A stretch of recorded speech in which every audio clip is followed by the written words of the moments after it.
already. Perfect recording.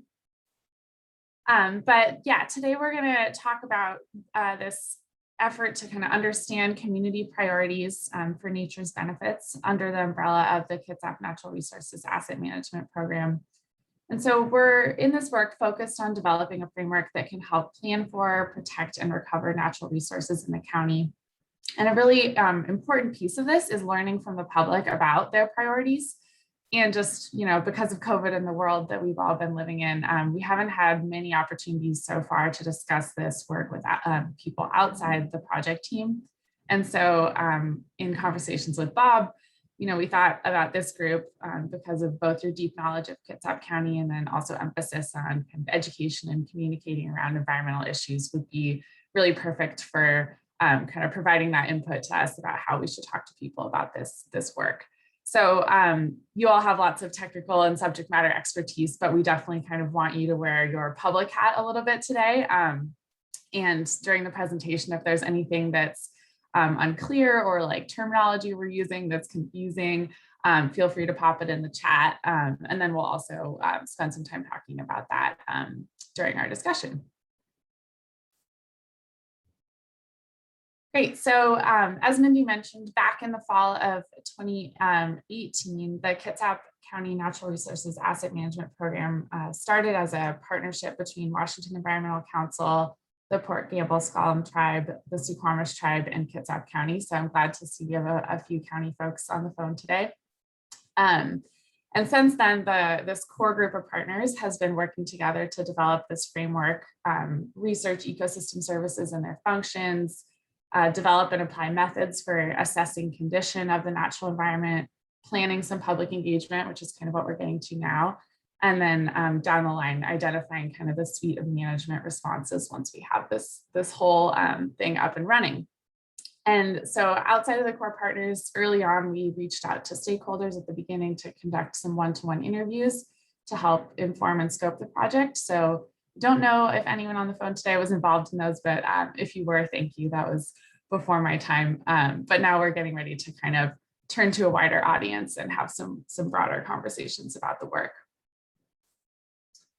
So WEC, like Mindy was saying, learned that Kitsap County was really interested in figuring out how to develop a framework that could better integrate natural resource health into management decisions in a way that would consider and prioritize ecosystem services.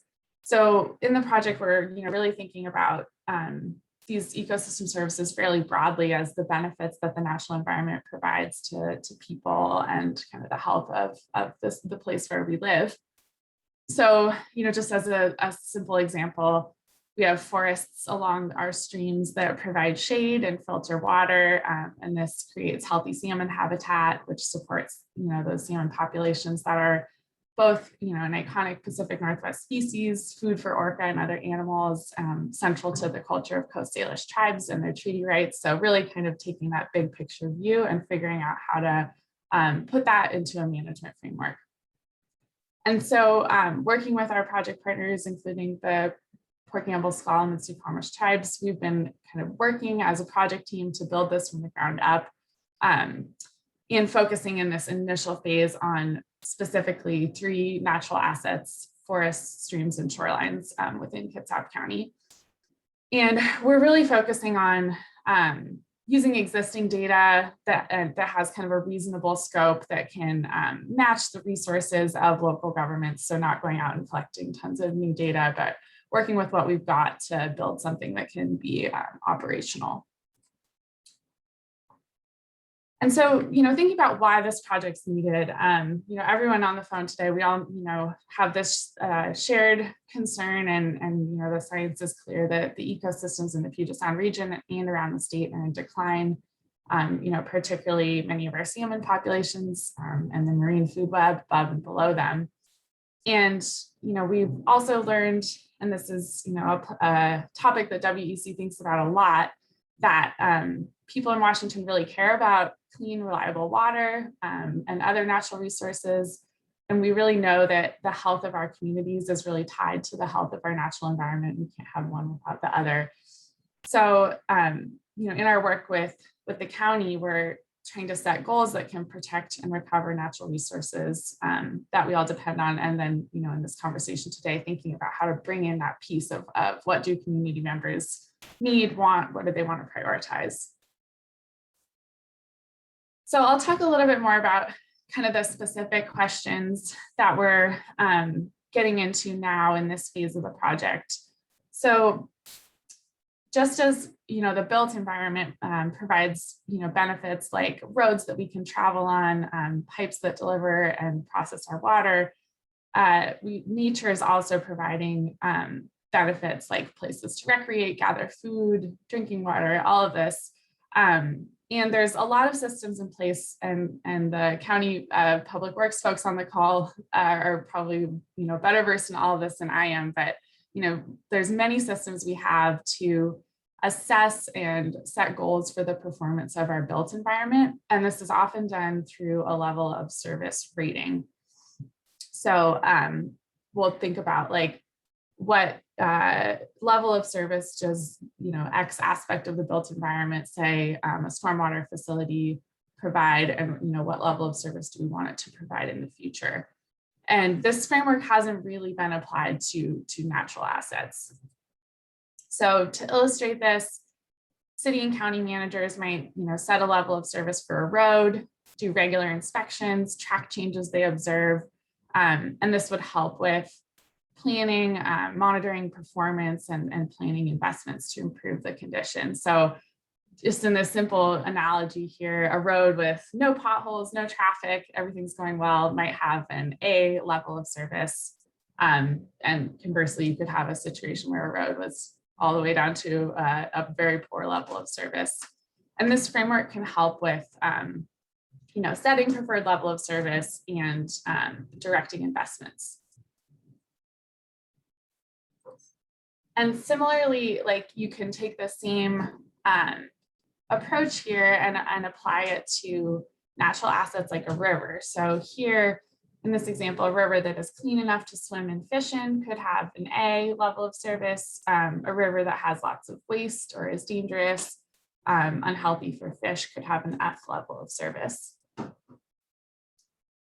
And so to kind of get into the work we're doing a little bit more, we've so far been working on marine shorelines, and now we're turning to streams and forests. And so you're seeing a map here of marine shorelines in the county. And what we've done is we've taken kind of different aspects of the shoreline ecosystem, so shoreline armor, tree cover, water quality, and use this to assess the condition and current level of service. So the green you're seeing, along the Hood Canal shoreline and a little bit in North Kitsap, those are where we've estimated higher levels of service. And then the red areas, such as in Dyes and Sinclair Inlet, these are places where there's more armor, fewer trees along the shoreline, more shellfish closures, things like that. And so we're taking this kind of approach and now working on streams and forests. And this gives us kind of that snapshot in time of what the condition and level of service that the system's providing. But this assessment is really kind of only one piece of how the whole natural asset management framework can help guide decisions. And so today, what we're focusing on and then going forward in our conversations with members of the public and community members is we want to dig in on this question of what is the desired level of service.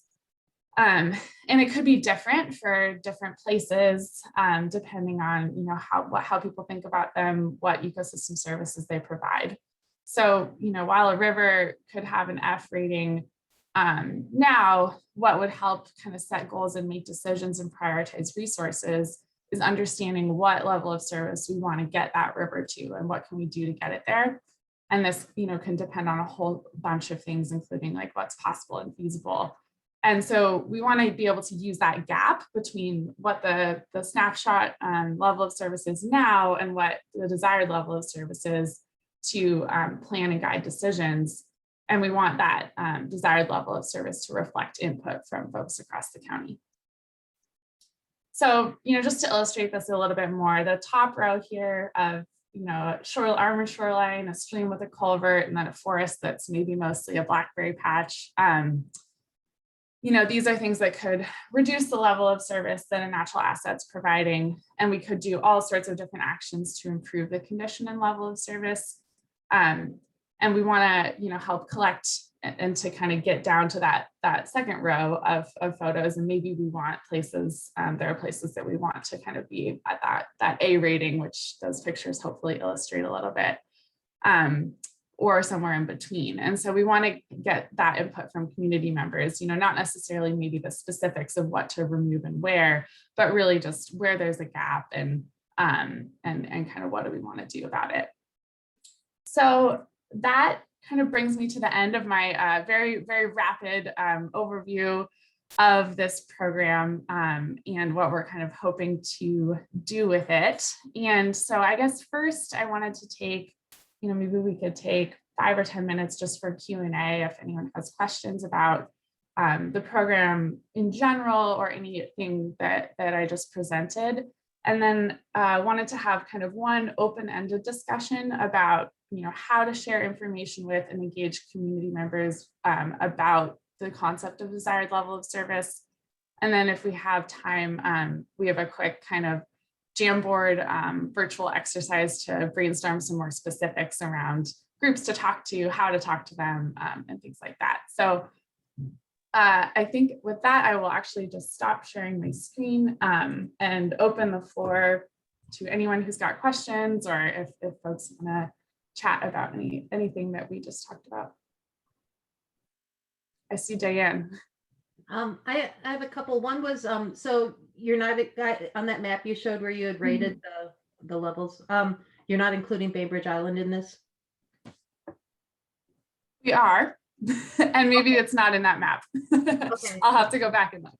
Okay, and a second thing is, did you participate? Because this would lead to me suggesting you connect with these people if you didn't. Did you participate in the March ABC Environmental Conference on Bainbridge Island? It was a virtual event for weekend. Okay, so then I'm thinking you might want to just, in terms of how to reach out, connect with Bainbridge Island Land Trust and or Bainbridge Island Parks Foundation. Awesome, thank you. Mm-hmm. I have some questions about how you'll use the public input about level of service that they want from a resource. And one, I guess, my first sort of thought is that the public could decide B, that's okay, I can deal with the B level of service, which if something has an A level of service right now could lead decision makers to allow for some degradation, which I would say generally we don't want to backslide, right? And yet we have to develop somewhere, and that development often leads to degradation. So maybe, maybe that's an appropriate use for it. Anyway, questions. My other question also though is how do people understand that level of service? Like I'm looking at this and I'm like, I want A's across the board, right? I want it all, like straight A students. And that's a really big ask, right? That like getting to that, I understand that getting a lot of our resources, like the Duwamish River, getting the Duwamish to an A, probably not feasible and not, at least in the amount that taxpayers are going to want to spend, right? So like that balance between, I want the Lamborghini, I can't afford the Lamborghini, right? So is that part of what you are going to communicate, or is this just a like, where do you want us to be? And then we can decide if and how we can get there. Those are all like amazing points. And I think things that we really are needing to kind of grapple with as we like embark down this road. So I would say I don't have like we've sorted it out type of answer already, but I do think that like, I would say like when we engage, like, I think that your point about like how we frame this to folks is really important. Like, how do we give them enough information to kind of apply that like practical lens of like, okay, if we had to make choices, like where over somewhere else. And then about, thinking about how we would like integrate this. I think if, I imagine, and Mindy and I will have to bounce around this and with the core team too, but there may be like a layer of like, this is like kind of the raw input that we got from the public, but then this is, kind of filtered through like where we know like, okay, there's really important salmon streams in this area. Like maybe people just don't know that. Maybe that's an education opportunity. Like, or, like there's actually regulations that would protect like this critical area from being degraded further or something. So it wouldn't be just like this is the recommendations of the public. Like this is just straight up. I think we would need to kind of filter that through like other types of information as well. But I think the how of that is still something we really need to sort through. Mindy, do you have any thoughts about Cammie's questions? Yeah, and your second question, Cammie, is a really good one. So I think one example is if something is an F, like the Duwamish, I would say would probably be an F. But if the public's interest is an A, this is a tool. This just, we're trying to get a sense of how big is the gap. And we do expect positive gaps. I think as Kitsap County described this in a little grant proposal in 2014, they want this to be an improvement tool, not a degradation tool, just to address your first point. But then the next is to figure out, okay, what are the programmatic approaches or individual projects that would close that gap? And then also who's involved, how much would it cost? Those decisions, we just want to be able to map the gap in the future. And then just like, a community might want only 2-lane roads everywhere, or they want like highways. They want to be able to get from Seebeck to Bremerton in 2 minutes. Okay, well, here's what it would take to do that. It's still just information.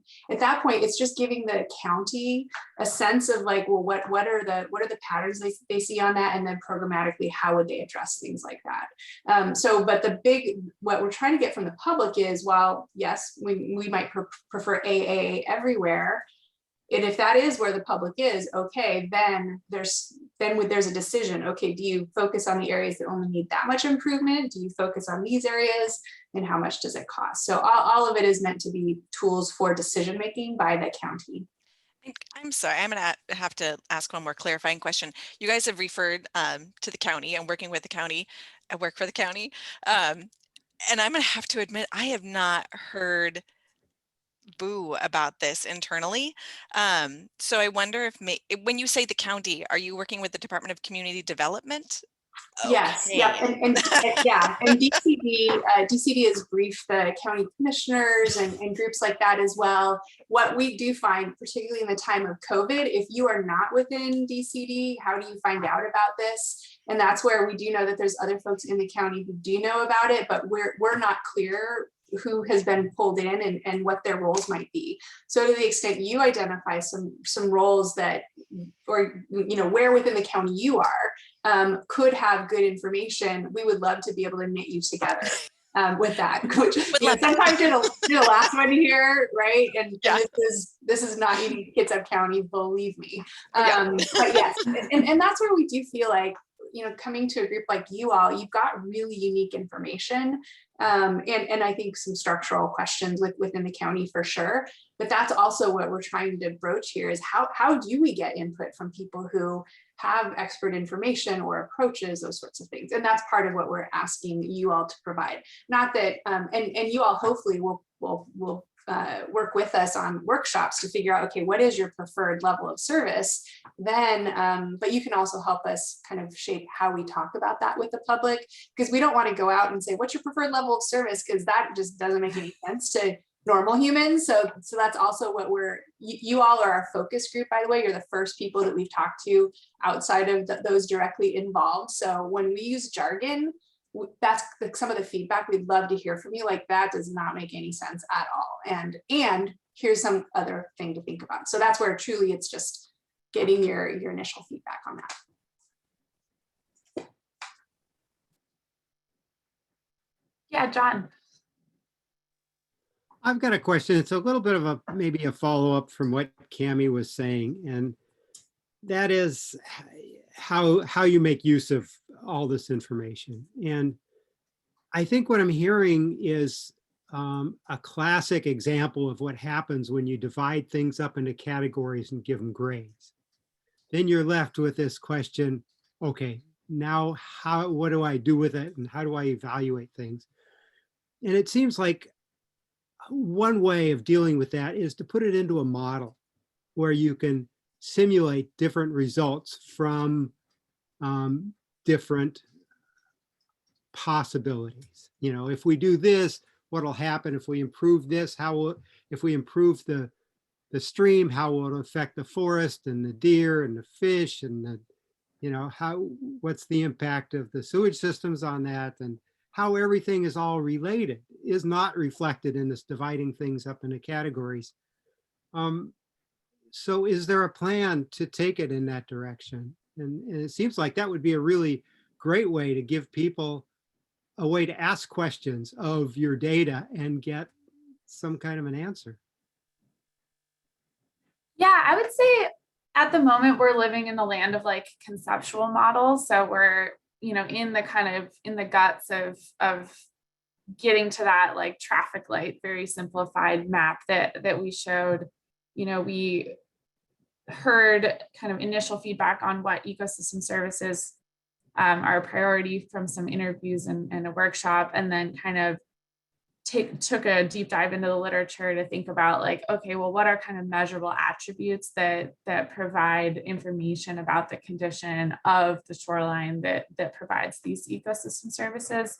So in terms of building like a actual predictive model, we haven't done that or explored kind of how that might happen, but definitely kind of putting our effort into this conceptual model and kind of doing that research to understand like, well, what are really someone used a great analogy in one of our meetings, like, you know, what's the thing that allows you to drive the car? It's probably not the wiper fluid, but like, you know, what's the gas or the transmission? What are the really core pieces that we can measure, that we have data about, that then we can act on and try to improve, that we know are gonna have outcomes. But yeah, Mindy, I don't know if you have thoughts from kind of previous conversations with the core team about that predictive modeling work.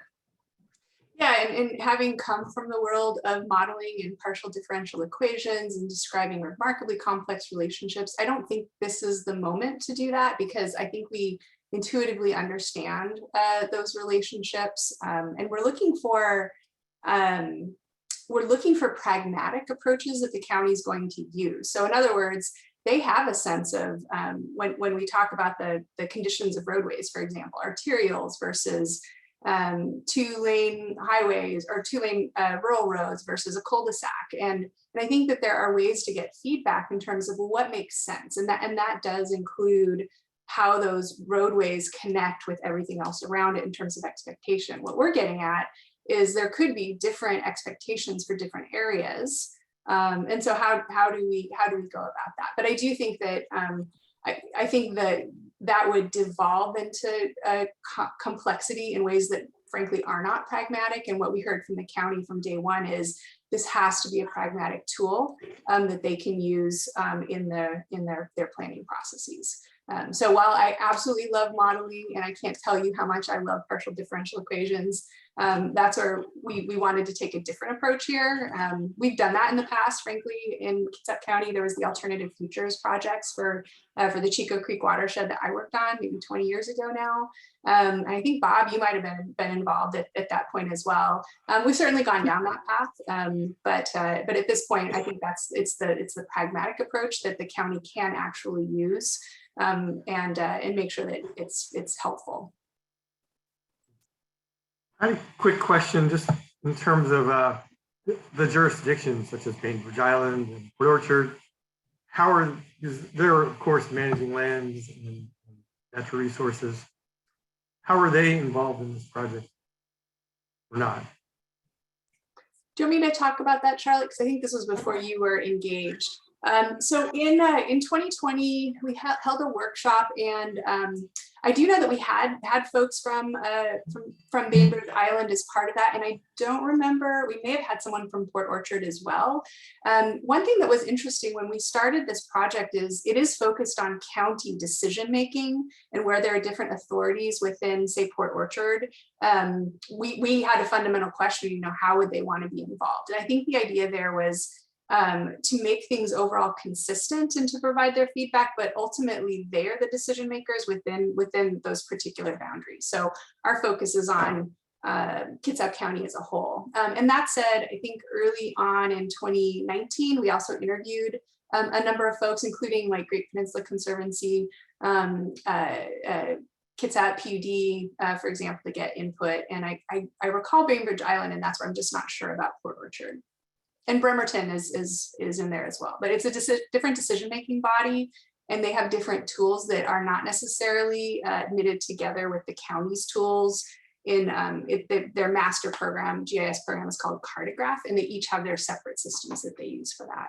So at least right now we're focused on the county, but trying to make it as consistent as possible in the event that the cities would like to adopt something like this. Mindy, that actually got to one of my questions, which was kind of a nuts and bolts question, because I know that we used Cartograph extensively for a lot of things. And we used, like, actually, we just, as the county, just had developed for us a story map tool, which is based in Cartograph to show us where our overburdened communities in Kitsap County are, which I think should be a really important part of this. How does what you're developing mesh or not with Cartograph? Do you want to talk about that, Charlotte? And I can Yeah, so the goal is to pull this into Cartograph and have it be a living asset management system in that platform. And we're working with Ryan Huffman, who is a colleague of yours, I think, on your team. I still have the teams get a little confusing to me. But yeah, Ryan's our GIS and Cartograph expert. And I'm frankly really excited. We haven't gotten to that stage yet, but I'm really excited to see what it looks like to bring something like this into Cartograph. I think, folks have done some managing of natural assets like urban forests and obviously green stormwater infrastructure, that kind of thing through Cartograph, but bringing kind of a whole natural asset framework in, I think could be really, really powerful and potentially useful for other counties as well.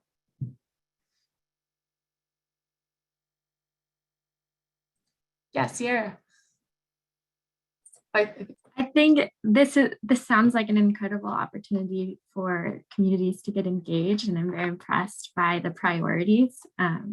Just want to say that. And then also, I wanted to ask if you all are looking to explore concepts of community science and engaging the public in this project, providing a publicly accessible rubric that showcases what the level of service can entail from A to F, and then having them collect data in any way for you all?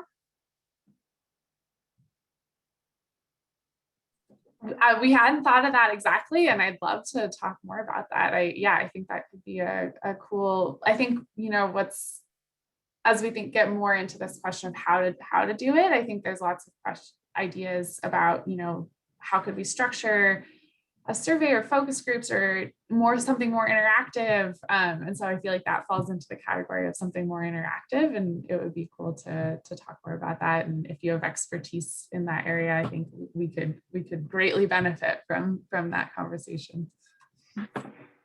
Cool.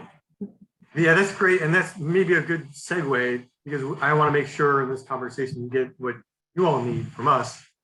But one thing I would like for you to kind of lay out there is, what is your timeline in terms of, okay, when do you want this public input, and when are you going to move to the next stage, and when you hope to be done? I guess we're never ever done.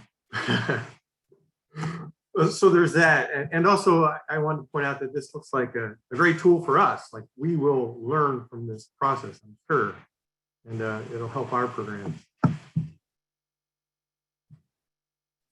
Yeah, on the timeline question, I think we're obviously coming up on summer. Getting a hold of people will be harder. We'll be working on this project through January 2022.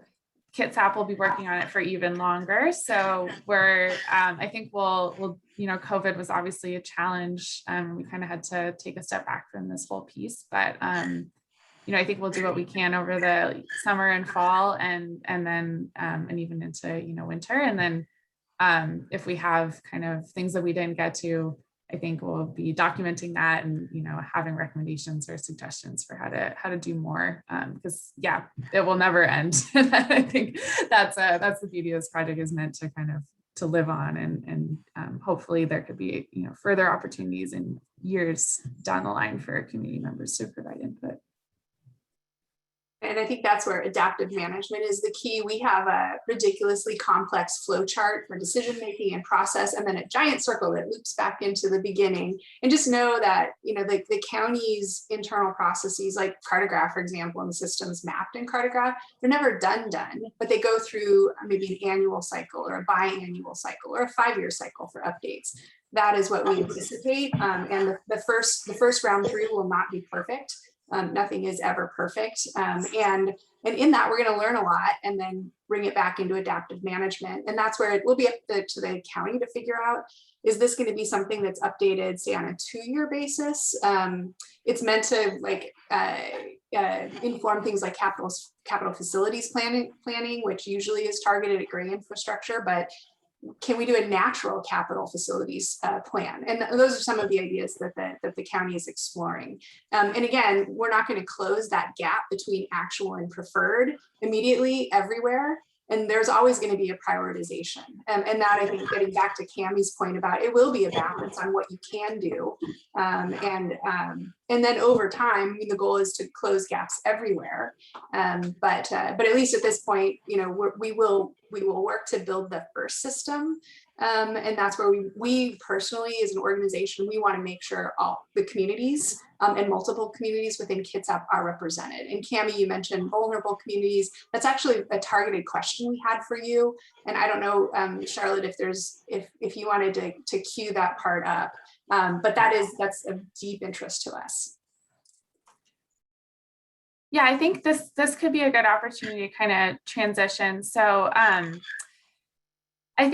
had a few kind of really, I guess, simple questions, maybe not, always shouldn't introduce a question like that. A couple quick questions, and then this idea flip board, which I don't know if any of you have used before, but it was kind of a collective brainstorming platform. So I think I will just first ask, maybe we could just spend a minute or two on these two questions, which the first is was there any context or description kind of missing from what we walked through earlier that you think would be helpful? And then second, was any of the language that we used or terms that we used a barrier? And so I think we'll tackle those, and then I'll transition us into the brainstorming session. Yeah, Cammie. I will fully, I'm struggling with this level of service idea and how understandable that is for the public. I think understanding level of service from the road that I drive on is probably easier for most people to get their minds around, whereas the level of service I get from a little green patch of forest in my neighborhood, it's much more abstract. And even level of service from a big swath of forest in, Kitsap County, I think is a lot more moving parts there. I have concern over the understandability, and if people don't understand the question, they can't give you a meaningful answer. I think if you're talking to community members specifically and you ask what is the level of service your forest provides, they're probably going to say, huh? But they will be able to tell you, like, if you ask them, things that they enjoy or something. Having interviewed community members before about where they live, they will say, like, I love that there's walking paths here and I can utilize the forest, and I hate that they're cutting it down to build more homes and stuff like that. I think level of service is definitely a tough one. It would I think it would have to be changed and simplified to maybe more specifically in how they use that environment, maybe what it means to them in that aspect. That would be my say. I have a suggestion for your presentation, and that is when you were talking about the goals and focus and scope, I was struggling to process that. But then when you talked about why is the project needed, then it started coming into context. And if you put why is the project needed earlier, before that, I think maybe it would be easier to understand.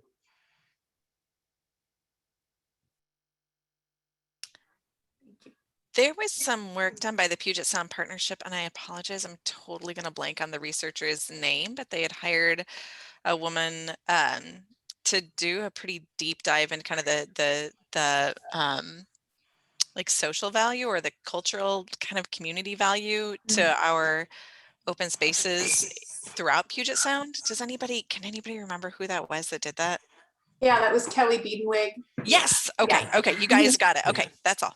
Yeah, we had she's on our list of folks to talk to, and I think that's a good example where hers was more general, I would say, and this is where we're trying to get it targeted for people in Kitsap for Kitsap. And if you have suggestions for how to tailor her work to that, that would be great. But yeah, I love Kelly's work. I think that's fabulous. And I know that the Hood Canal Coordinating Council has gone down the path of human well-being. So that is a portion of Kitsap County. Yeah, and we spoke with them, I think in shaping this, they were part of our initial interview process. Like, is this even feasible? And I can't recall, Haley Hargath, I think was our initial contact on that. And also on our to-do list is to chat with Hood Canal Coordinating Council, much like what we're doing with you as well. You're just our first safe focus group. So I think since we just have a few minutes left, I'll go ahead and pop this board in, and we can just do, as if people have a few minutes to populate it with ideas, that would be awesome. If not, I'll leave it open and maybe email the link so folks can add to it, later today or something. But I'll just, I added the link to the chat. Let me know if you have any trouble accessing it. And I'll share my screen so everyone can see it. Any issues accessing? Yeah, it's asking me to sign in. It may, Mindy, do you remember when we started using Idea Flip? If you've never used it before, do you need to just provide an email? I think you might need to put in an email and create a password for that. I know when I did, I definitely did not get spammed by Idea Flip, but I think just to access it, yeah. I don't recall, and I think mostly it's because it keeps track of your input, but maybe we can do something through chat as a backup plan if folks don't want to create that. Yeah, I think that would totally work if folks want to just chat anything in response to any of these.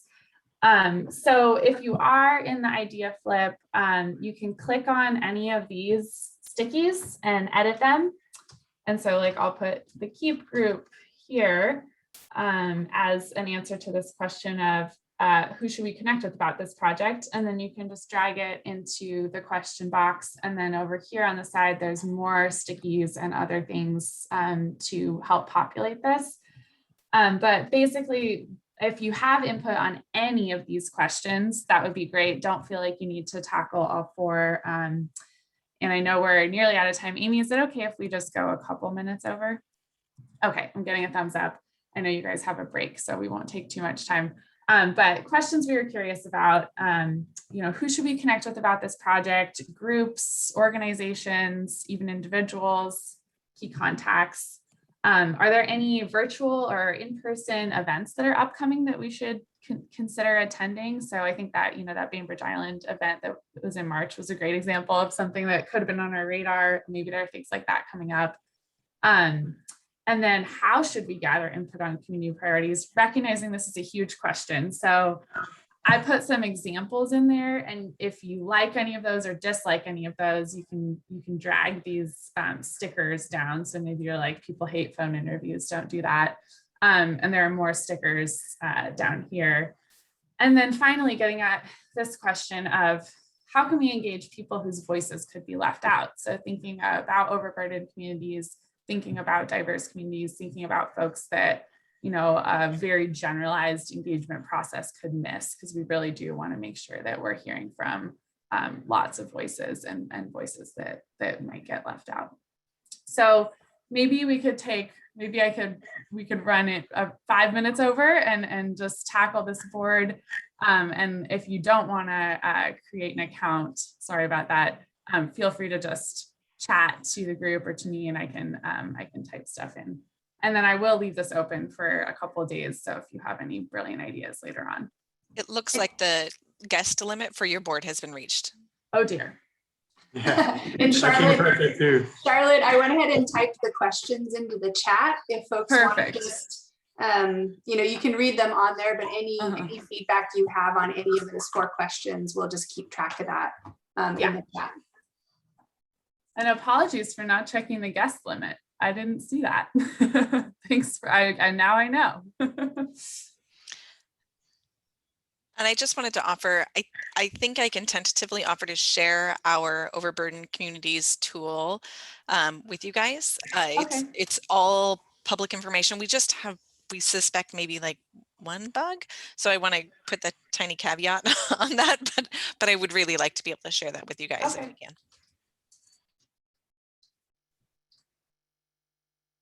And I found that, a good way, of course, to reach people is to go where they're already at. So I don't know about, like, even if the county fair is going to happen this summer, that's in August. But so there's that. But I did a project a while back, and we were trying to reach, this Hispanic and Latino audiences. And we had a little small focus group, and they said, come to church, come to church and have a program just after the ceremonies, and after the service, I mean. So, and that worked really well. We had like 25 people. So, and got their, kind of more targeted input for that population.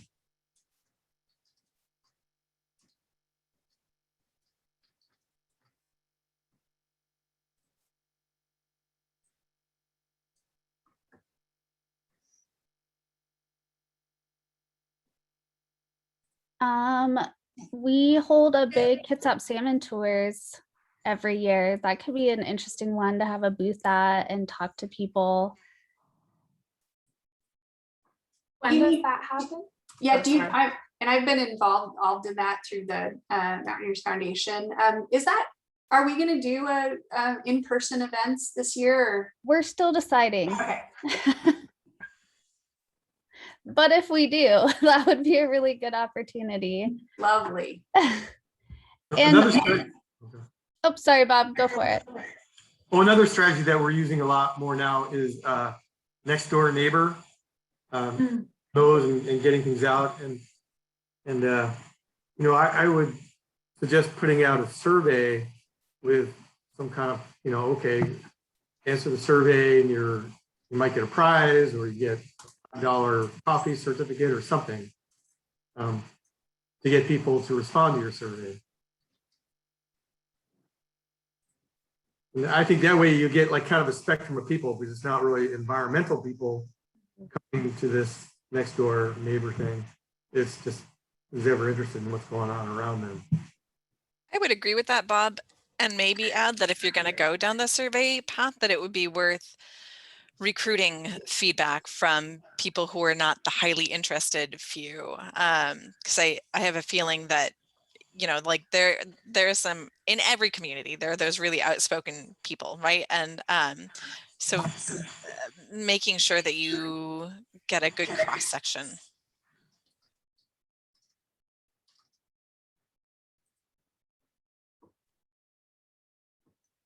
And to your question, I think really probably more qualitative and kind of the big picture. I don't anticipate we'll be trying to do anything statistical. I think we'll be very transparent about who we talk to, where we talk to them, how many people we talk to them. But the main thing is getting that input.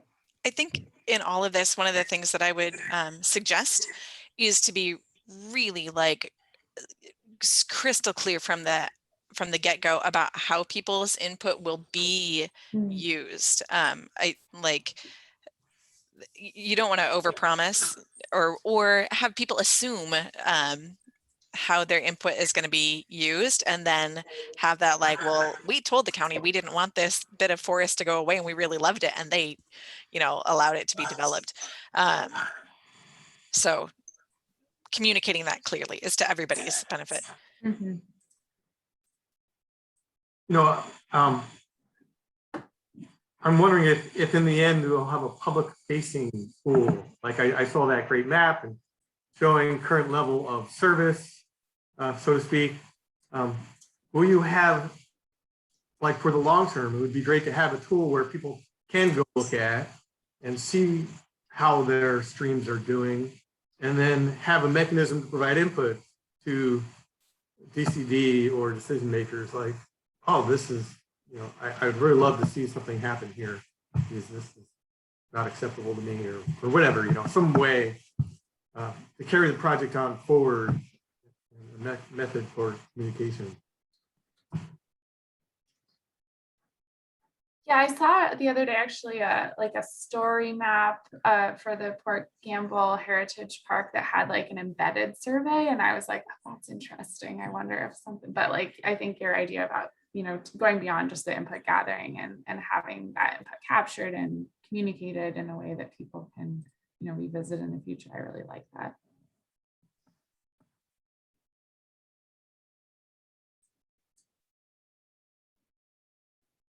Well, I think we've gone already 5 minutes over our time, so I might wrap us up here. But what I think I'll do is I'll either try to expand the number of people who can access this, and or I'll just put these questions in an email, Amy, and maybe we can share that to the group. And if people have further thoughts, we would love to hear that. I'll also, oh, I lost the chat.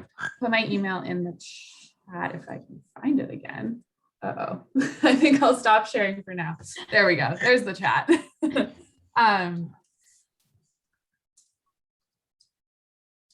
I'll get this out in an email to you, and then maybe we can circulate it to the group, because I would love to hear if anyone has further thoughts on these questions, and really just appreciate all of you taking the time this morning, digging in on this kind of new and a little bit wonky level of service content, and just sharing the meeting space with us, because we're excited to kind of keep working with many of you. Thank you, Charlotte and Mindy, for taking the time today to share with us. It's a very fascinating project, and I'd love to keep in touch as it continues to grow and see how useful it is. It sounds really cool. So thanks so much for sharing with us and letting us be a part of it as well. Yeah. Yeah, and look at us as a resource. We have, you know, our own listserv, so there's more people on that listserv that are here right now. So feel free to use us with questions or input down the line. And you can even survey us, you know, like this Survey Monkey, and say, hey, what groups do you work with, or whatever, you know. So feel free to utilize our expertise down the line. Appreciate that, and I think we will take you up on that. Thank you. Okay, thanks, everyone. Bye. Thank you. Bye.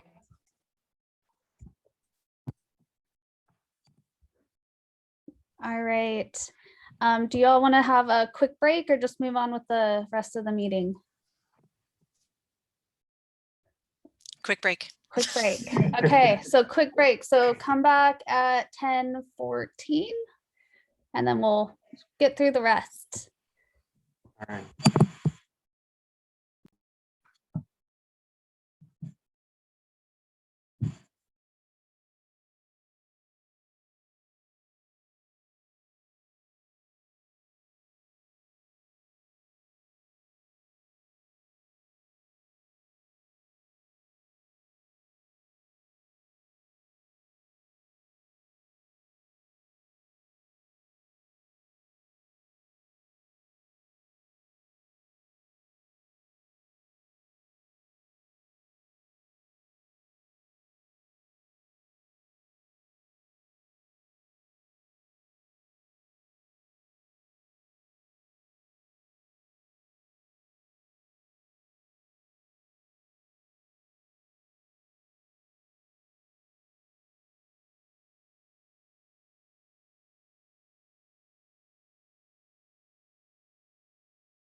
All right.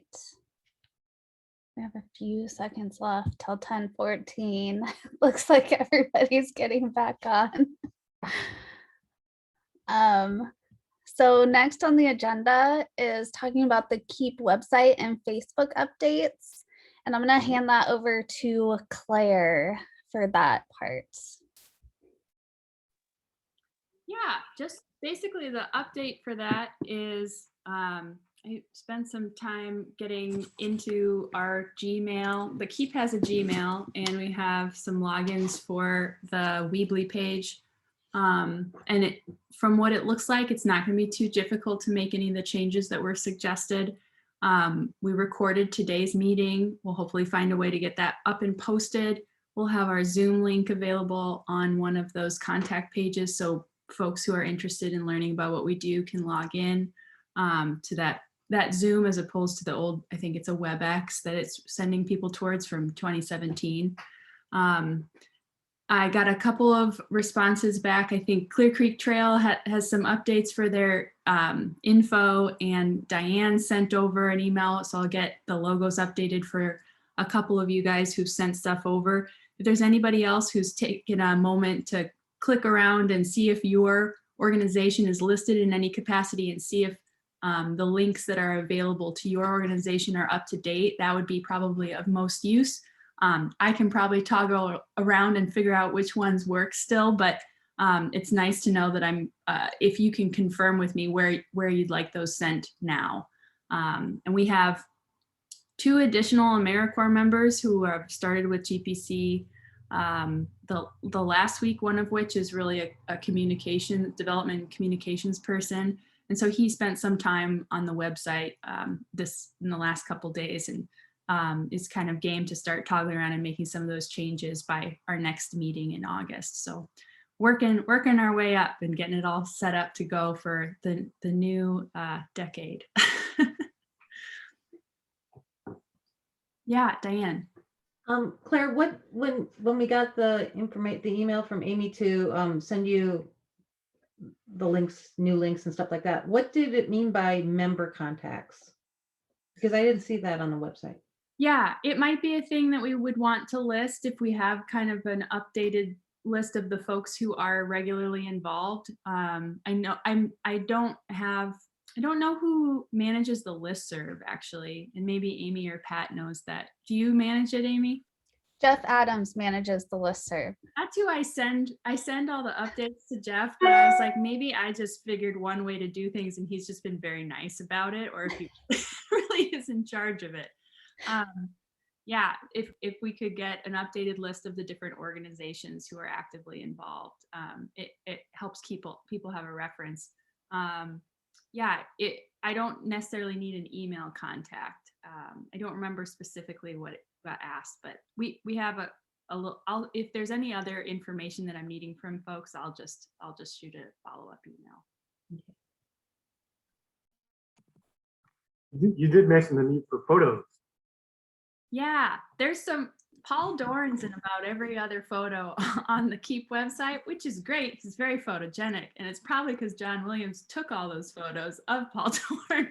But if you have any spectacularly representative of Keep's mission photography, which is kind of a hard ask post 2020, but as you're out doing more things, if you have any really great environmental education photos that you'd want to share, that's just a place that you can drop them. You can also just always email them to me, and we'll for at least the rest of this year be managing those, and then we'll see if we have any other takers.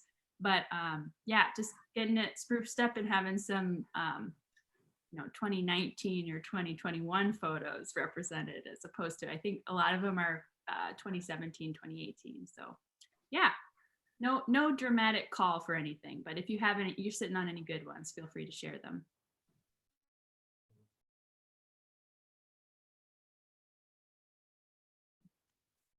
Great. Any other questions about the website or Facebook updates? Keep Facebook updates before we move on. I'll just say that I will get you something, Claire, about my stuff. I just haven't had a chance to do it yet. Okay, that works great. We got some time. Thanks. Thanks, John. I'll admittedly say I will too, eventually, I promise. How many people are on the Facebook? That's a really good question. The Facebook is the untapped territory at this point because it's still connected to Spring Courtright's phone number and personal email. So I was just texting with her yesterday. I'm going to try to see if we can get that opened up.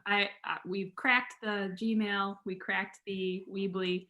I have not yet cracked Facebook, but I'm on the hunt. So know that that's in the works. Okay, thanks.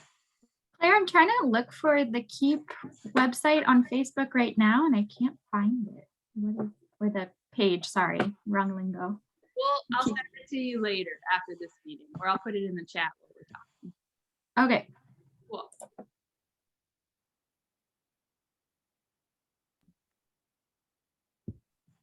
All right. Well, we can move on to networking roundtable. Who would like to start? Okay, I'm gonna choose somebody. Let's start with David. He's looking at the camera. I tried not to, but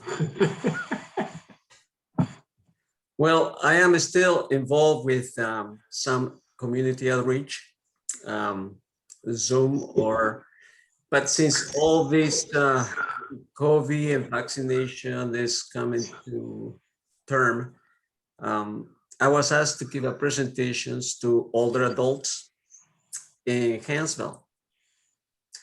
And it is more about the ecosystems and ponds and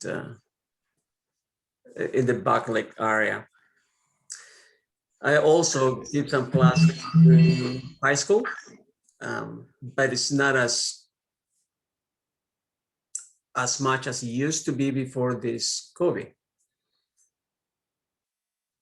Now, coming into this, the prior meeting that we have with Mindy Roberts in Charlotte, I think that the class that I'm gonna have in July with the older adults in Hansville, I will mention their organizations and what they do. They might be interested as well. So those are the most active events I'm having so far.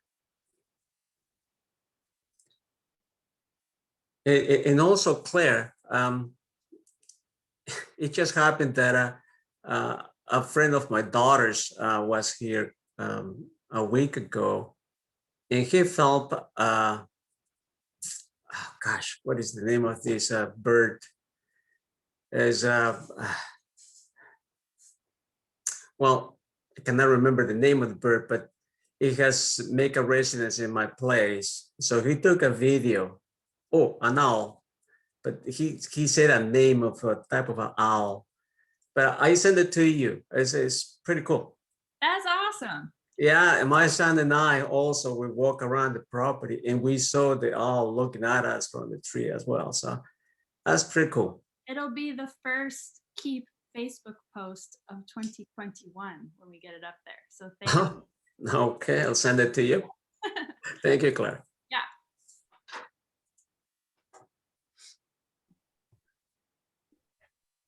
All right, who wants to go next? Okay, Diane. So we have a styrofoam collection event coming up at the end of this month, June 26th and 27th from 5 to 8 p.m. Saturday, Sunday at Bay Hay and Feed. Kitsap County, I helped out at their collection, which was this past weekend in the Safeway parking lot at Port Orchard. And they had 389 cars come through and they filled over three and maybe like a 3 1/3 of those large 40-yard Safeway trucks, hauling trucks.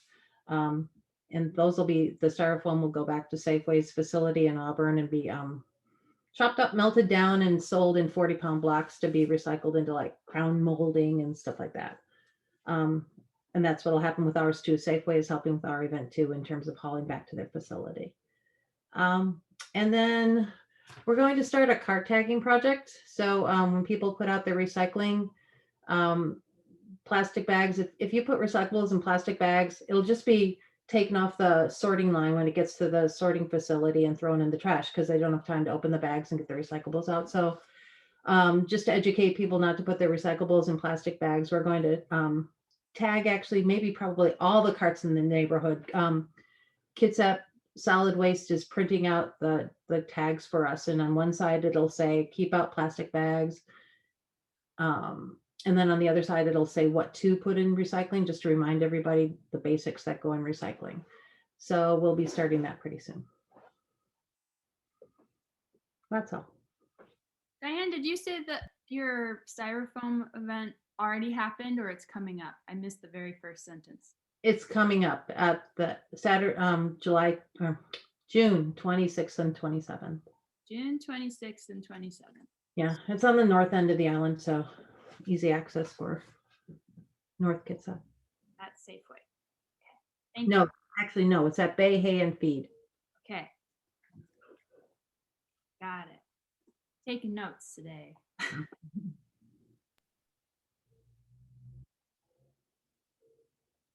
All right, who's next? I could give an update on the project I'm working on.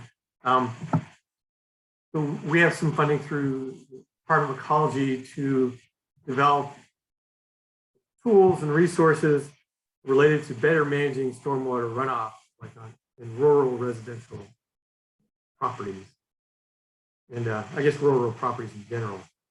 And so to that end, we, in trying to decide on which strategies to focus on, we surveyed folks that are working with rural landowners like conservation district staff, public works staff, tribes, county and city planners in this region.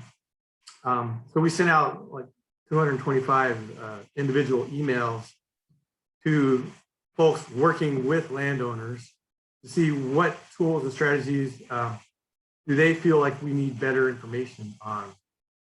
And I should say we also put out the survey link in newsletters like the Landscapers Association.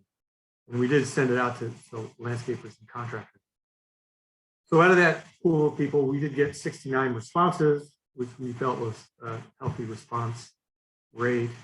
And those folks felt we needed more information and better information on how to design and install bioswales,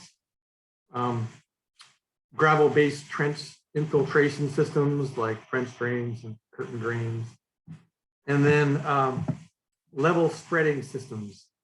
So what that is like, say, concentrated runoff, say, from a roof, you know, how do you spread that out so it soaks into the ground, like in a forested area or an area that you have good infiltration. So those are the three main areas that we'll focus on in managing rural stormwater.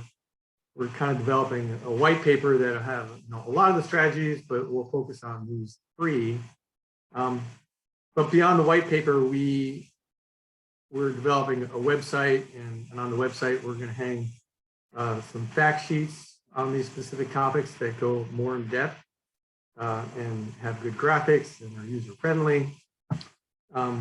We'll also do 3 short videos, so 3 to 5 minutes for each of those strategies. We're going to provide training to staff in Kitsap, Jefferson, and Clallam counties, because that's the region that the grant focuses on. And also, you know, make that try to get that website link out there so it is used by homeowners as well as folks working with homeowners, property owners. So the timeline for this is we're just starting now with white paper. We have an advisory committee, so we'll get this peer reviewed, and then that advisory committee will kind of steer us down the path in developing the fact sheets videos, and training. So anyways, this fall, so later this fall, we'll have the fact sheets done. And then we're going to work on the training and the videos. And so this will all be done by December 2022, which will probably be here before we know it. All right. That's it for me. Oh, yeah. Sam? I don't have a question, but I just remembered I forgot to say something. Another thing that Zero Waste is doing is we have our annual, although we didn't have it last year, annual trash and show, which takes place July 25th, and tickets go on sale July 1st, and it's a real like in demand sort of thing. And the purpose has always been to like encourage people to not buy new clothing, because that industry is just tremendously impactful in terms of greenhouse gas emissions and waste. And so, you know, we've added a quiz this year on facts for clothing and its impact on the environment. And so, yeah, that's coming up. So it's really fun, and it will not be indoors this year. We're holding it at Hilltop, which is a land trust acquired property between two parts of the Grand Forest on Bainbridge. And we'll have tents set up, and we'll have a model in each of the tents, and then people will go around on time ticket entry, viewing the models and the outfits. So. Tickets go on sale July 1st, and the actual event is what day? July 25th. July 25th. Sweet. Are you requesting models from amongst all these people here? Are you? Oh, well, the designers have them already, but thanks for asking. Okay. Next time. Next time, Claire. Me and John and David and Bob. Bob. Sweet. All right. Well, on my computer, we're kind of going up in a row. So John, would you like to update us next? Okie dokie. Well, Salish Magazine has just come out with this new issue, which you may have seen just in the last few days, about beach houses. And as usual, we sent out, or we posted several articles at once. And over the next few months, we'll add in a few more. It's a quarterly magazine, but we post some articles in between to keep people engaged and to help spread out the deadlines a little bit so we don't all go crazy. Our future issues coming up, the next one is going to be about the lives of spiders, which you may have seen. I put out a call for articles. And that's going to be the first issue of our 4th year. So we've been doing this for quite a while now, and it's going reasonably well. We're getting something like 500 people a week looking at it. It varies somewhat. And other future topics, for example, will be in the winter edition. We've got people, the Friends of Miller Bay are putting together some articles using Miller Bay as an example of that kind of a estuary watershed. And there's another topic, who lives in the soil, that's going to come up next year sometime. And basically, in case you, I'll just say, one of the things we're really trying to do, the two main things we're trying to do is, one, provide stories about things people can see firsthand or see traces of firsthand, and then the story will sort of flesh out around what they see. And the second thing we try to do is tell the stories in a way that they're helping people achieve some sort of a systems perspective. Instead of seeing things as divided up species and categories, we're trying to help people see things as all being connected and what impact they have on each other. And that's pretty much what we've been doing and where we're at. It's an all volunteer effort. We've been doing it. It's free, it's online. And if you're interested in helping out, we have not only, we put out a regular call for articles, call for content every quarter, but we also have need for occasional editors, proofreaders, people just to help us conceptualize things or discuss things or whatever. So it's all a volunteer thing. There's lots of room if you're interested at all in being involved, just let me know. And that's about all I can think to say at the moment. Great, thank you. Cami, are you on? I'm here. Would you like to go next? I would. So in my world, as part of our NPDS permit requirements, we were required to adopt a new behavior change program. So our current behavior change program is focused on pet waste and encouraging people to pick up pet waste. Our new behavior that we decided to approach was encouraging people to use alternatives to weed and feed. So using a social marketing framework, we developed a program, and this is a project that's not just Kitsap County, but part of the West Sound Stormwater Outreach Group, which is partners with Port Angeles, Gig Harbor, Bainbridge Island, Paulsbo, Bremerton, Port Orchard. So we piloted this in Paulsbo and had significant help from a contractor, C+C, for a lot of the work. So we just wrapped up that pilot and we got the results from C+C, and now we're kind of looking at where do we go from here, and how do we, the great thing about a pilot is that you test out your strategies and see how well they worked. And I think there were some things that we felt worked well, and there are some things that I wish had worked a little better, but that will keep rolling.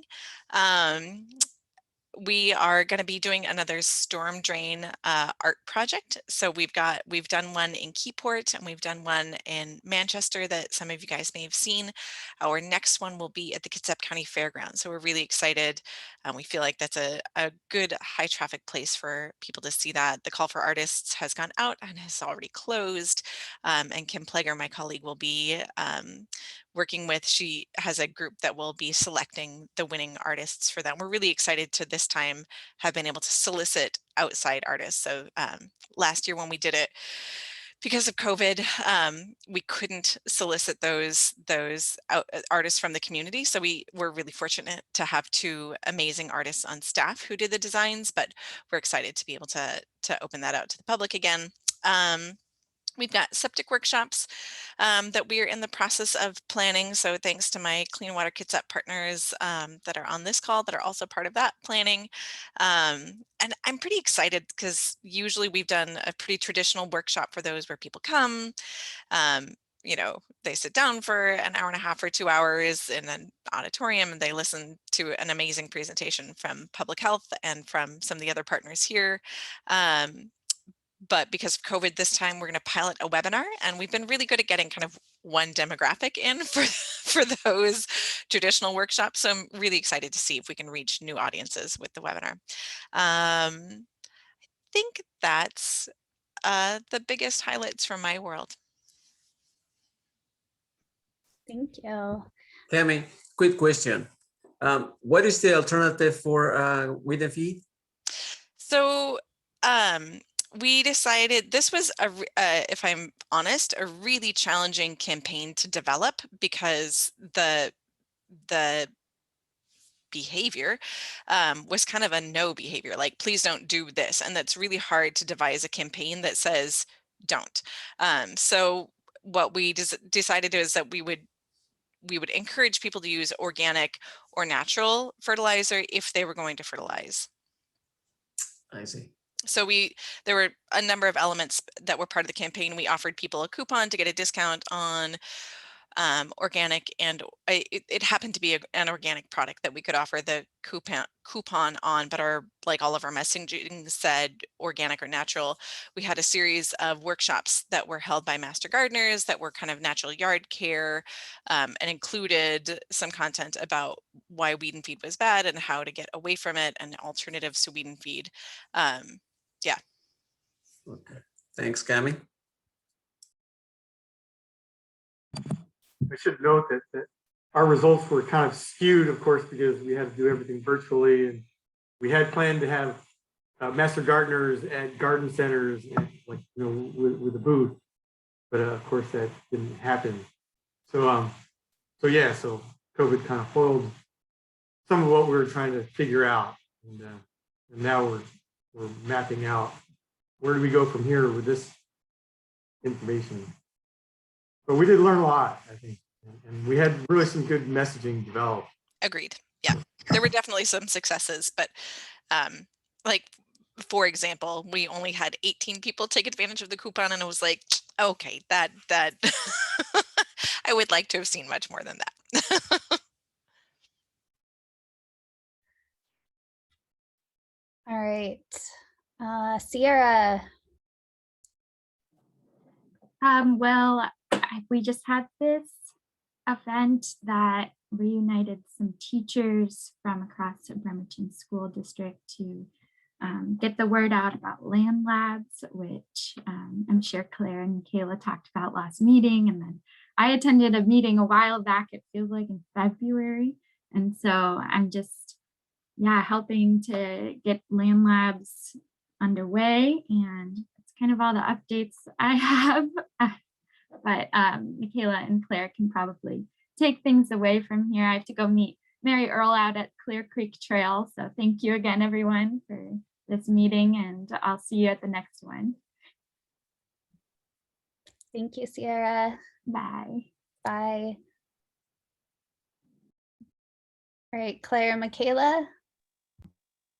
Yeah.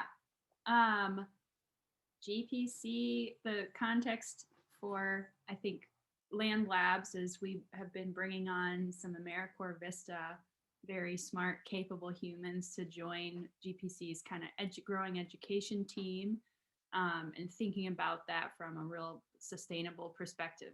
Can we fund it, and can we produce the curriculum, and can we create volunteer opportunities, and can we follow through with our diversity, equity, inclusivity commitments, which was something that everybody is thinking about, especially right now. And so we had our first field trip at the end of April, and it was one of the first opportunities for students to be with each other in person. Some of those students had been in a whole year of school and never met each other. They got to do that out at a GPC preserve and feel like they were making a positive change to a landscape. We did some invasive control. We did some, just let them loose and explore. It was really neat, especially in a year of COVID. And a nice thing for teachers, and the teachers said we had more parents trying to volunteer to participate in this field trip than about ever before. I think the parents were just as eager to leave their houses.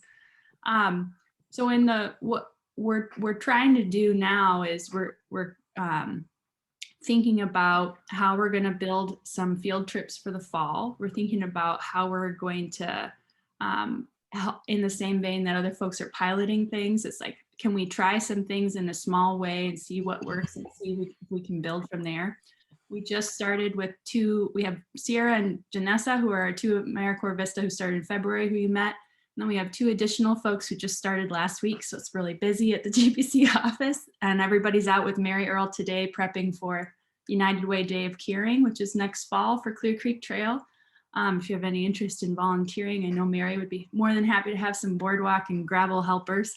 So I guess one of the best parts about KEEP is that you guys always have great contacts and ideas for how to help us keep moving forward and building some momentum that everybody can share in.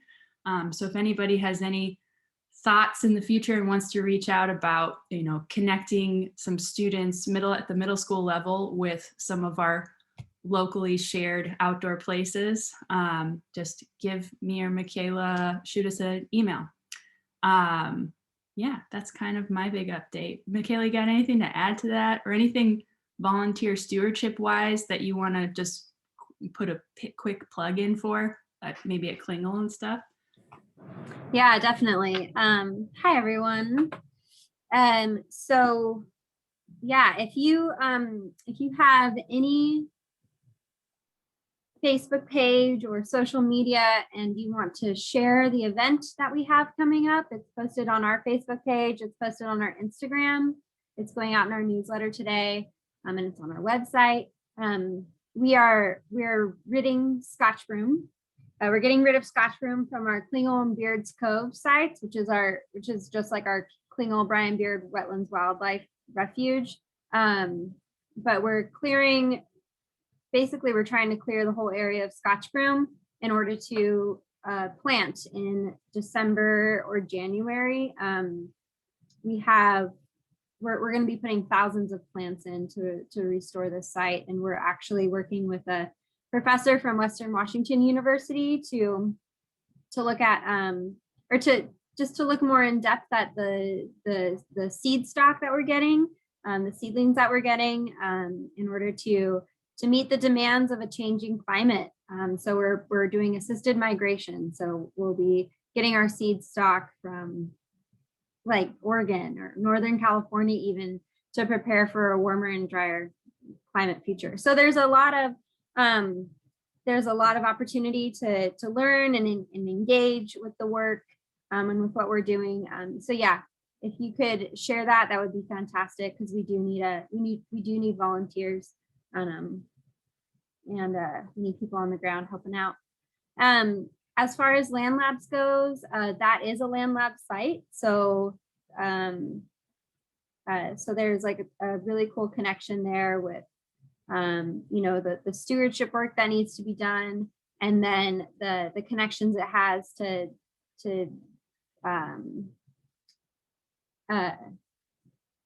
what is, you can tell I'm from Idaho. I can't think of the word that means estuary restoration efforts and stuff like that. Yeah, so that's kind of what we have coming down the line, and yeah, all good things.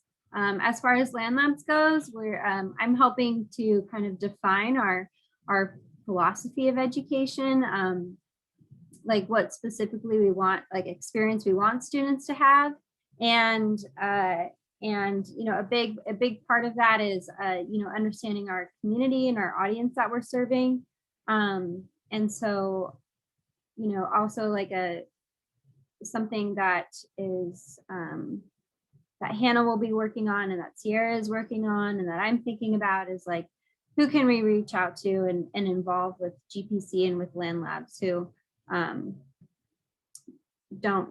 we haven't traditionally involved with and worked with. Amy, you mentioned like we kind of have the same folks showing up for this for these things in the webinar. We're trying to reach new people, so that's kind of what we're trying to do too. So yeah. One suggestion, and maybe you're already doing it, is working with the tribes, the Squamish and Campbell, because they have newsletters and they. Awesome, thank you. Yeah.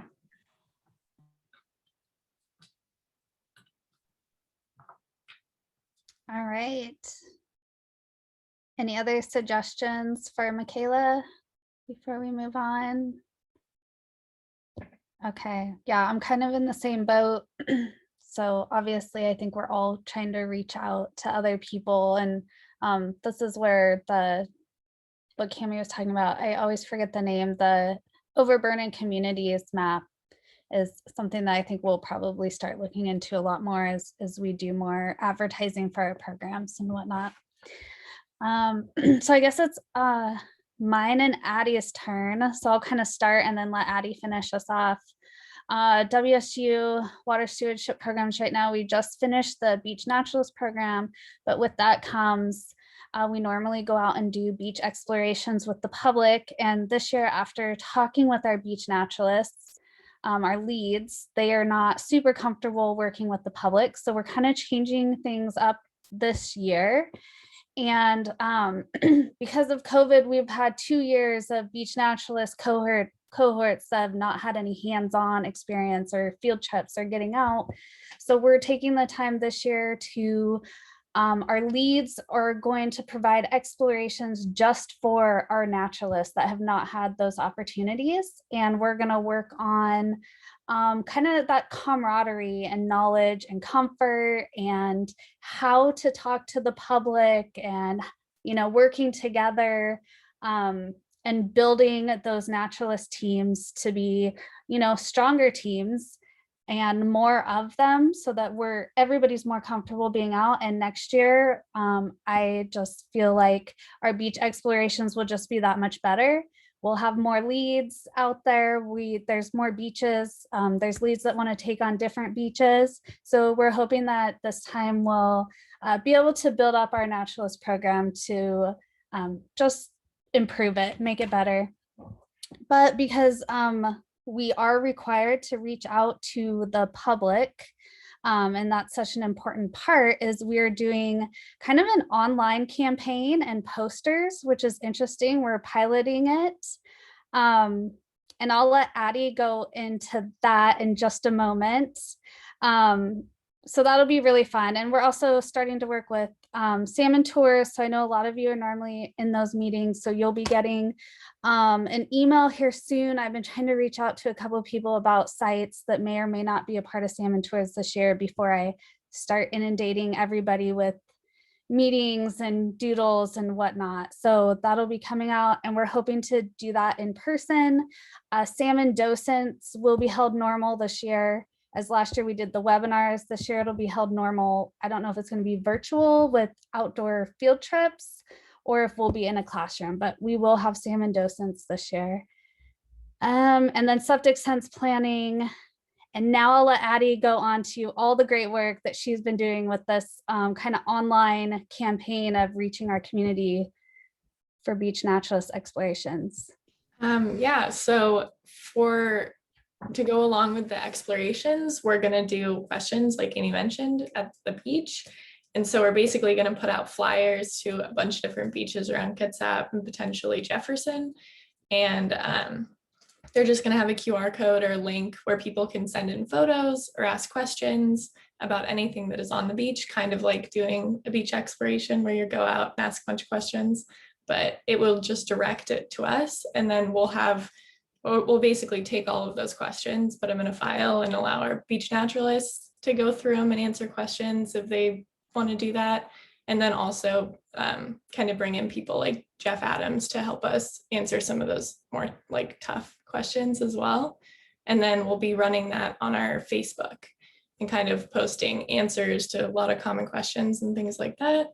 And then we're also trying to get our beach naturalists involved that are a part of the Kitsap Land and Water Facebook page, which is just a really good resource. We found out they have like 700 members now. So that's a really good group if anyone's interested in contacting them as well. But yeah, we're going to try and get them involved just too. And then in July, I think we're going to run a plastic-free campaign. So we're going to do a big eco challenge. And we're probably going to need some help marketing that as well, because we want to get a lot of people involved, but we're going to try and do basically just it'll be kind of survey style, but it'll be where we try and get everybody in the community to do little behaviors and things to help reduce plastic use. And then that'll all get funneled in, and we'll basically give out prizes to people that reduce the most or take the most actions and things like that. So we'll be trying to push that through social media as well. But yeah, pretty much it.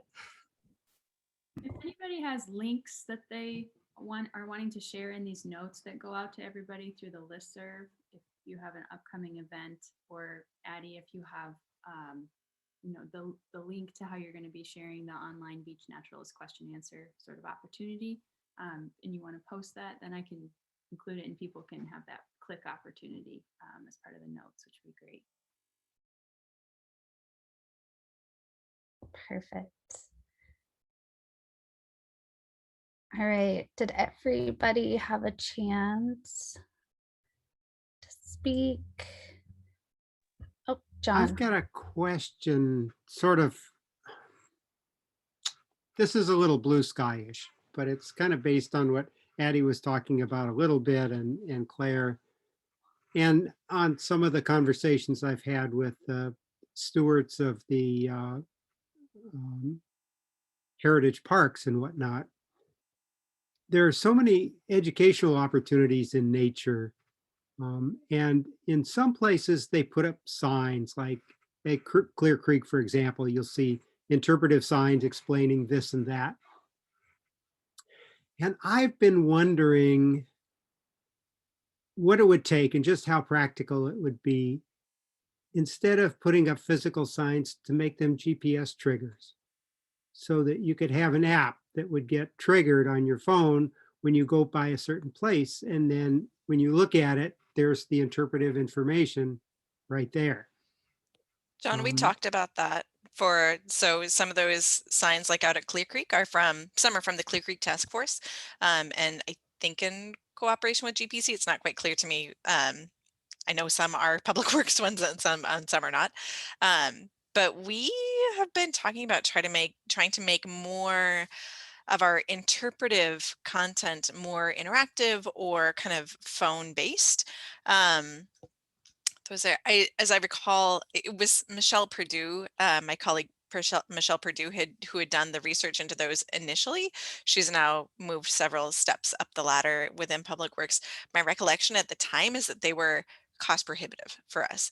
But we are once again exploring whether we could have some sort of interactive content. It probably wouldn't be GPS linked, but we're my colleague Kim Pleger is looking into using an app called Agents of Discovery, which is a much more interactive experience, and it's kind of you wind up using it at a park and you kind of complete missions as this agent. Well, I imagine this is something that, is not just peculiar to Kitsap, but I'll bet people all over the world are asking the same question. And there's probably a lot of economy of scale that could be had by connecting with the right people. But I personally don't know who they are. Yeah, we got, part of it for us was that we really got a fire lit for us when we attended a National Association of Interpretation conference and saw at the vendor fair some of these really, really cool tools. Again, as of yet, they're more than we can swing for the types of projects that we have, right? Like, there's some of them would be really cool in a museum and things like that, some of these virtual tools, but we just, for us, we haven't found the one that's the right fit for our facilities where we'd want to use it and our budget. Something else I saw that was physical, not virtual, but conceptually it was really neat, were the story something or other that the library has been doing in the story park. Walks. Yes, yes. Those are so cool. Yeah, I should have mentioned those. That's been one of Pat Kirschbaum's projects this summer, and they are really, really fun. If you guys haven't seen them, the libraries they'll purchase a book, and actually 2 copies of the book, and then they dismantle the book, which just seems like almost like sacrilegious to me. But they dismantle the book, they laminate the pages, and they have to buy 2 copies so you can see the fronts and the back of each page. And then they're putting them out in parks, and you can walk along with your kiddo and read the story as you go. They're trying to, as I understand it, they try to kind of pair the book that they use with the location. So there's one right now, I think I saw it last week. I think it's still there at Old Mill Park in Silverdale. There's been one at Manchester Stormwater Park. I think we're going to do one at Whispering Firs Stormwater Park. They're really cool. And then we as Public Works have been providing activities. So they're super cool.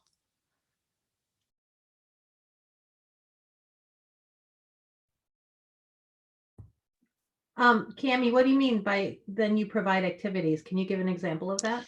Yeah, so I think like for Manchester, we have Manchester Stormwater Park, CACOD Stormwater Park, excuse me, specific like scavenger hunty type activities that we're then providing. So that families, once they're done with the story walk, can stop at, especially it was especially easy at Manchester because it's right by the library there. They could go into the library and then get these activities. I think for Old Mill or Whispering Firs, they have to go into their library branch, which is still not that far away in those locations. But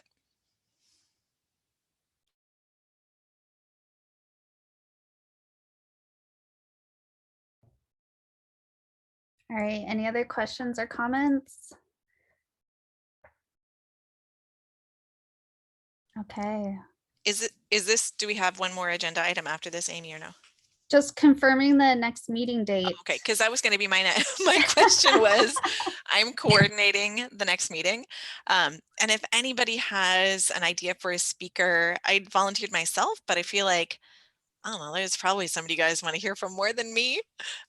So if you've got an idea for a speaker, let me know. I'd be happy to make that contact and see if I can arrange that. All right, well, I have the next keep meeting is September 15th. Is that correct? Did I read that correctly? Because I thought I heard Claire mention earlier August. I think September. Okay, September. Yeah. Okay, good. We're good. So September 15th, Cammie's facilitating. And if no one has an idea for a speaker or anything, then Cammie's going to do an introduction to social marketing for Kitsap environmental educators, which I think would be great. I want to check in with the group about the alliance with Hequin. And I don't see any Hequin folks here. And I'm the one Hequin folk, I think. Okay. I think that's a good check-in though. And I didn't see this meeting announcement come out on the Hequin listserv. And I'm part of both. So maybe that's should have been on me to like Yeah, get it out did there. not go out on both. So can we get clarity of who all we're sending Keep stuff to? Because I will say there's another Keep link that I originally sent it out to that does not work. That goes to nobody. So maybe, yeah, just a little clarity when we are sending the information out, where all are we sending it to and who and which listservs would be wonderful. So is that a question for Jeff? Is Jeff like the listserv? He is not, no. So Terry King she is the keeper of the listserv for Hequin. My recollection was that names and I are not going to be friends today. There's a one of the education specialists at the Hood Canal Salmon Enhancement Group or the Pacific Northwest Salmon Center had said that she would kind of lead the charge for Hequin. I don't see much content coming through Hequin unless I'm the one who sends it. So I don't know if maybe it would be where I could talk to her and make sure that that's still something that works within her scope. My assumption would be that she would pick up the stuff from Keep and send it out, but maybe the thing to do would be to, like when I send stuff out, I just put the Keep at whatever it is, u.washington.edu, I think, and then Hequin at u.washington.edu on, both of those in the to line. I assume that it goes out to both. The Hequin for a long, long time needed moderator approval, and that is always Terry because it's a UW listserv, so she could, I suppose, turn that over to Jeff, but she hasn't. I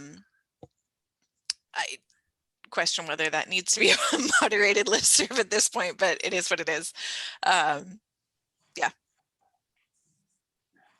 I would sort of err on the side of sending stuff to both groups. I think there are definitely, it's been a long time since I looked at who is in that Hequin listserv, but it's going to pull in educators both in Jefferson and Mason County that aren't going to be captured necessarily on the Keep listserv. And I think because we're having these meetings virtually, that's a significant barrier reduction in terms of getting those members to the table. I'm ignorant. What is it? Are you saying this HOQIA? Sorry, Oh. HECWEN, HCWEN, the Hood Canal Watershed Education Network. Okay. Apologies. You. Oh, acronyms. Sorry. That brings in educators from Mason County and Jefferson County, you know, those counties around the canal. Yep. But we were finding it kind of duplicative. Well, like a lot of the Kitsap folks were going to both meetings and might have both meetings. So we Right. decided And that to combine courses. Yeah, and that HECWEN group was really active when there was a lot of focus on low dissolved oxygen in Hood Canal, and there was a lot of grant funding going into Hood Canal focused projects. And as that attention has kind of diminished, the group has, I think, a little bit struggled to keep its forward momentum. So the idea was kind of consolidating with KEEP, which has remained robust, would be beneficial for those HECWEN members. Cami, has it diminished because there's more oxygen now, or just because funding rate? Nope, there's no more oxygen. Problem not solved. Yeah, no, I think it's, and there's been a lot of turnover as well, right? So, you know, that is a group that had some really active, dedicated members who retired or went to new work. And I think it just hasn't, the people who have come into those positions haven't found the same value in it for whatever reason. And so I think that's part of the reason that it's kind of waned a bit.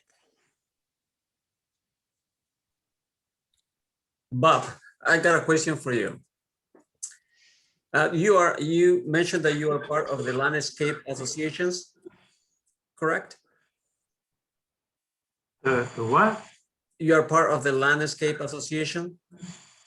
Oh, no, I'm not. But we did reach out to that landscape association to get for folks to fill out a survey. Oh, I see. I see. Okay. Do you mind if I can ask you for their info? I just would like to know what are they doing for water conservation. Okay.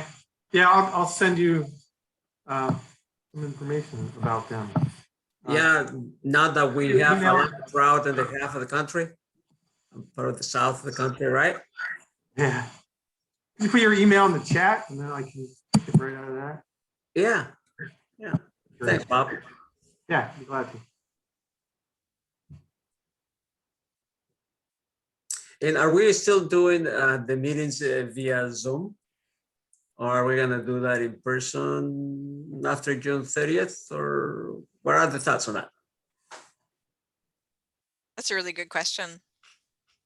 Is that something that's worth sending out maybe a poll to our membership so that we get feedback from not just, you know, Right. clearly all of us are able to make a Zoom meeting, right?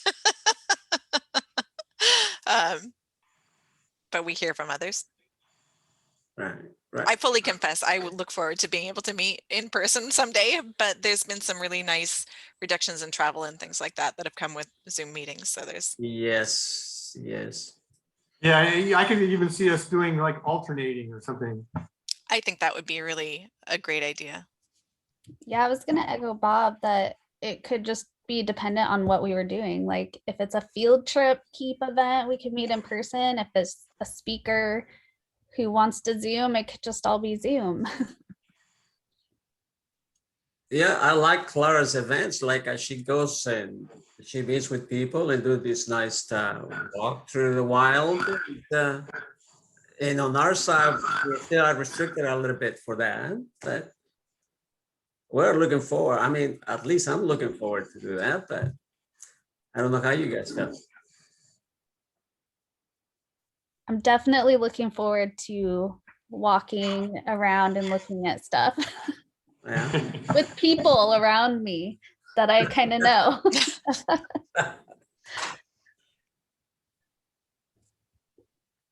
All right. Yeah, I'd also suggest if your beach naturalist or anybody that's being trained needs a very amenable, kind group to practice on, like that might those opportunities, if your docents are looking for just practice opportunities, people in this room would probably love, some of them would probably love to participate in some capacity as a spectator or as learner. Know that I would think that that would be a good place to search out humans. We could do that. Yeah. Right now, they've decided on some rules that I was like, I can't make that happen.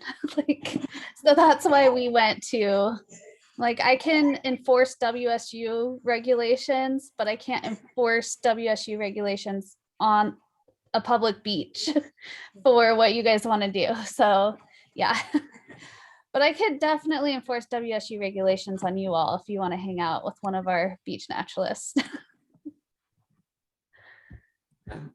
So I'll keep that in mind. Cool. Was there anything, sounds like we have a confirmation from Cami about the next meeting. We have a time. We'll probably stick with the same Zoom setup, at least for the next meeting, so we don't surprise anybody. And going forward, we can talk about the return to in-person at some point. That sounds great. Anything else, Amy, that you're thinking about? I think the only thing I'm still confused about is for keep meetings. I'm done hosting now, but it's still going to be on my mind for the next time. Do we send the announcement to Hequin as well, or does it have to be approved before it goes into the listserv? So if you send it to Hequin, just send it. Terry will take a look at it, and then it's sort of just a delayed effect. But she's the one that will take a look at it, make sure it's not spam, and then it'll go out to the Hequin membership. So I would just send it. Okay, perfect. Yep. Thank you. Yep.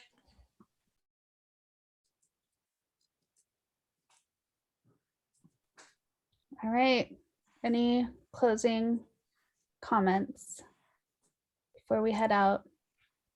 Well, it has been great to see you all, and still there. But I'm hoping that at sometime this year we can get together and maybe celebrate the encounter. So, and with that note, it has been great to see you all, and keep taking care of yourself. Bye. Bye, everyone. Great to see you all as well. Yeah, great to see you all.